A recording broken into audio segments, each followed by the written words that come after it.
Well, hi guys, it's that time. It's our Bible teaching snippet of the day. It's good to be back with you. Today is Monday and I'm refreshed. I had a great weekend and I'm ready to dig back in. We're looking at what happens to people when they die if eternal conscious torment in a lake of fire, or that doctrine about eternal judgment and punishment in a place called hell. Now, today I want to go back into the teaching that I did, and I covered a lot of stuff. I mean, in a 15-minute video that I did on Tuesday of last week, it was just packed full, okay? So what I decided to do is go back and pull each one of those scriptures. I've already talked about Mark 9 and the salt and the refining fire, things like that, okay? And then I talked about Corinthians 15:21 through 28, okay? Where everyone is given life, okay? Where all, A-L-L, die in Adam, all, A-L-L, live and are given life by Christ, okay? And I've done several videos on 1 Corinthians 15:21 through 28 in the past, okay? Today, I want to go back because I read some things and I covered quite a few scriptures in the book of Revelation. In fact, let me just say this. Back in October, a little over a year ago, in 2019, I was doing a lot of different teachings on the false doctrine of eternal conscious torment in a place called hell, or the lake of fire, that was put into Christianity in the 5th century by St. Jerome, okay? And then it just kind of started going out from there and has permeated basically all of the Protestant churches, which if you're part of a denominational, an American Christian, you know, Methodist, Baptist, Pentecostal, all of that, Lutheran, you probably have been taught the Roman Catholic beliefs, okay? So back in October a year ago, I talked about the book of Revelation in depth, okay? But today, I'm going to talk a little bit more about that because I used those scriptures in a video on Tuesday. And when I was talking about what happens when someone dies. Now, what we need to really look at is what happens when believers die and when unbelievers die, okay? It talks about Jesus is the first fruit, and then there will be a first resurrection of believers, but there will be a second resurrection of those who were not believers, okay? But let me just say this. You know, when I was studying this subject of hell, and I discovered, well, number one, the Spirit of God challenged me one day. He came while I was studying, he said, "So Faye, you believe," because I've been taught and believe this through 2 different healing ministries that I took some college Bible courses. Okay, so I've been to 2 different Bible colleges and actually have done several online educational courses. The Hebrew University, that was an online thing. But anyway, I've done a lot of research and study.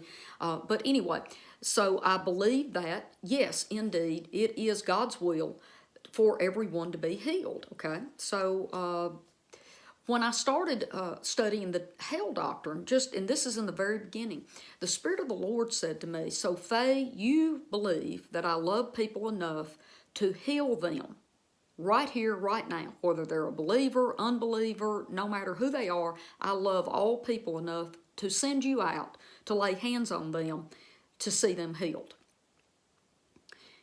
But you don't believe I love them enough that I will at some point save them, deliver them, and spare them from their own bad choices that they've made in life. I love them enough to heal them short time, but I don't love them enough to save them for all eternity." That's a pretty big challenge when the Spirit of the Lord starts talking to you like that. Okay, so I started taking apart this false doctrine, and yes, it is a false doctrine, that there is a place where people will be tormented for all eternity, and there will never be any love or mercy, nothing from God. He's just wiped his hands and he's through with them. This is simply not what the early church taught for 450 years. Once Augustine started teaching his theology that he got from two other false or other religions, okay, and brought his ideas, I call it doo-doo doctrines and stinking thinking, from other religions into the Roman Catholic Church, okay? And it penetrated and has spread and has now become one of the most predominant believed doctrines in Christianity here in America. Now, that's not true all over the world, but here in America it is. Okay. And that's something I wish you'd pray about. Okay. Not everyone, this is not the one and only belief system in the entire world. Okay. It's just predominant in the Roman Catholic Church and in America. Okay. So when I was studying this, the Lord carried me into the book of Revelation at the end to show me what was going to happen in the end. And we started in Revelation chapter 20. He shows me about the resurrection of the first resurrection and then another resurrection, and about the second death and the doing away with death and the grave. And as you look at chapter, I believe this is chapter 22, this is after chapter 20, so you're in 20, and then you move along into chapter 22.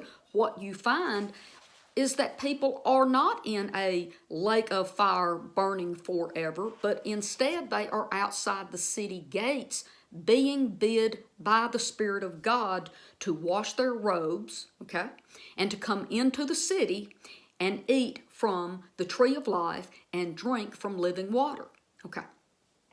So what we see is that people are not held there forever and tormented and punished by God or forever, okay? They are bid to come into the city. Now, guess what they've got to do when they come into the city?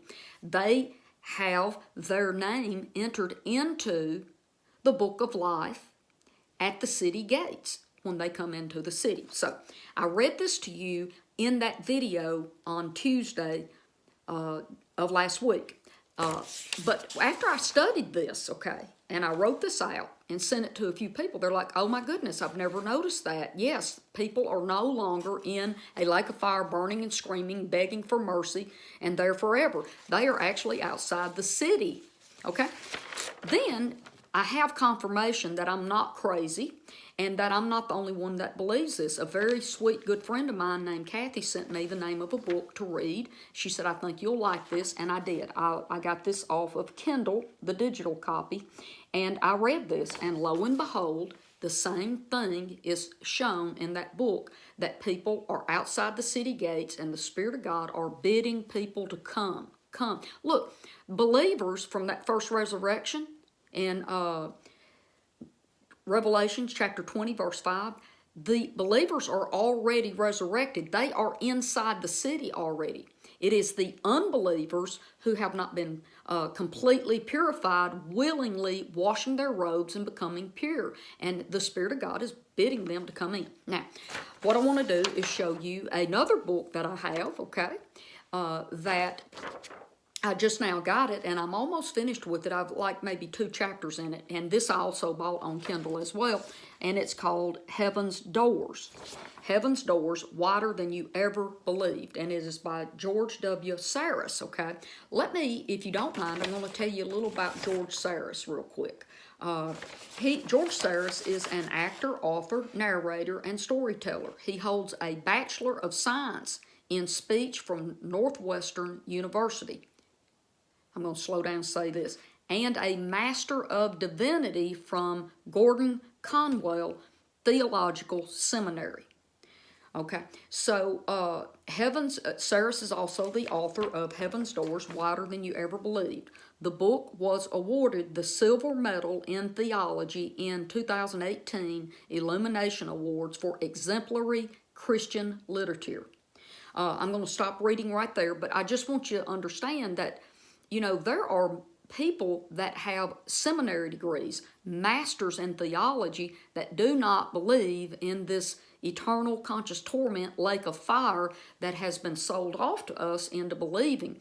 Guys, that does not line up with the Old Testament or the New Testament where God's love is never ending. His mercy is never ending. If you don't care enough about people to save them from themselves, that you would throw them in a hot fire and leave them for all eternity, endless, on and on and on through the ages, that is, mercy has ended. And loving kindness has ended. And Scripture does not show that Jesus or his Father, our Father, has that personality and character. But this is the book, and I highly recommend it. Now, what I want to do for the rest of my little video today, I want to read to you from his book just a little bit today. And I can post this. This covers exactly what I talked about on Tuesday, where I went down and showed where people were thrown in the lake of fire. They had their portion, their part. It doesn't say they're there forever. It says they have their portion, okay, their allotment. Remember I told you it took more for some to be cleaned up than others not to be cleaned up. You know, it's a time process, each in his own order.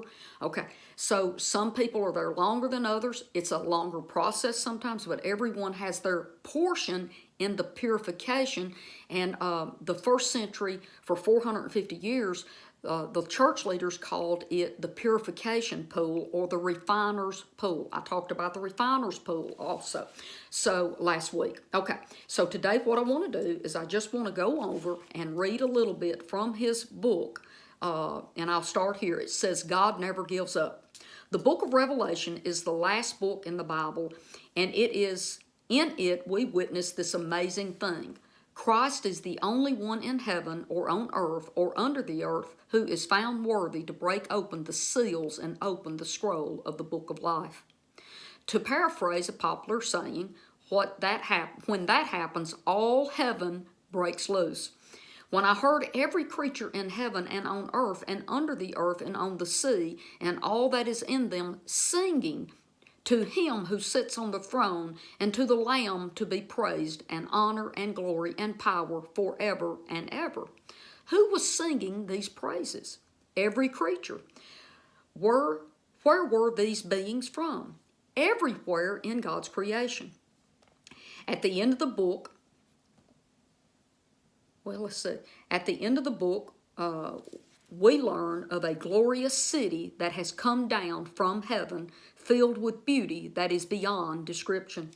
What we find is that the gates of the city are always open.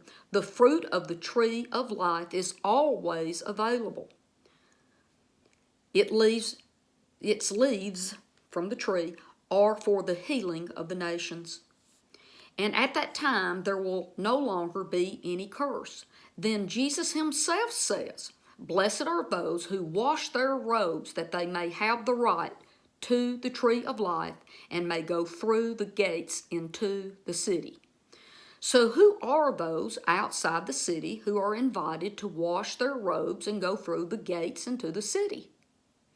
They're the same ones who just a few verses earlier were said to have had their place in the fiery lake of burning sulfur.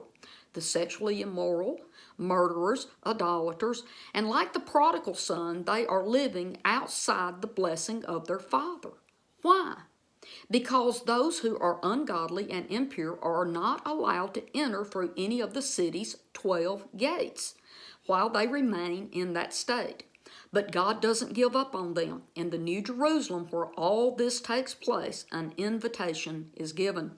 The Spirit and the bride say, Come. The bride is the body of believers throughout history who are already in the New Jerusalem. They don't need to wash their robes and eat of the tree of life because they've already done so. They're already in the city. The Spirit and the bride are calling to those outside of the gates. And let him who hears come. Whoever is thirsty, let him come. And whoever wishes, let him take the free gift of the water of life. Well, listen, guys, that's what I wanted to read to you today, and just hash one more time what we see happening in the last of the book of Revelation in chapter 22. I hope this teaching will help open your mind and your heart up to understand that God did not give up on Adam and Eve. in Genesis chapter 3. He didn't give up on the Israelites all through the Old Testament. And my friends, he's not going to give up on you or anyone else. It's just like Jesus, the Good Shepherd. He will leave that 99 to go find that one, because he will not stop until he has every single one of us safe in his arms. I love you, and I'll see you here tomorrow. Bye-bye.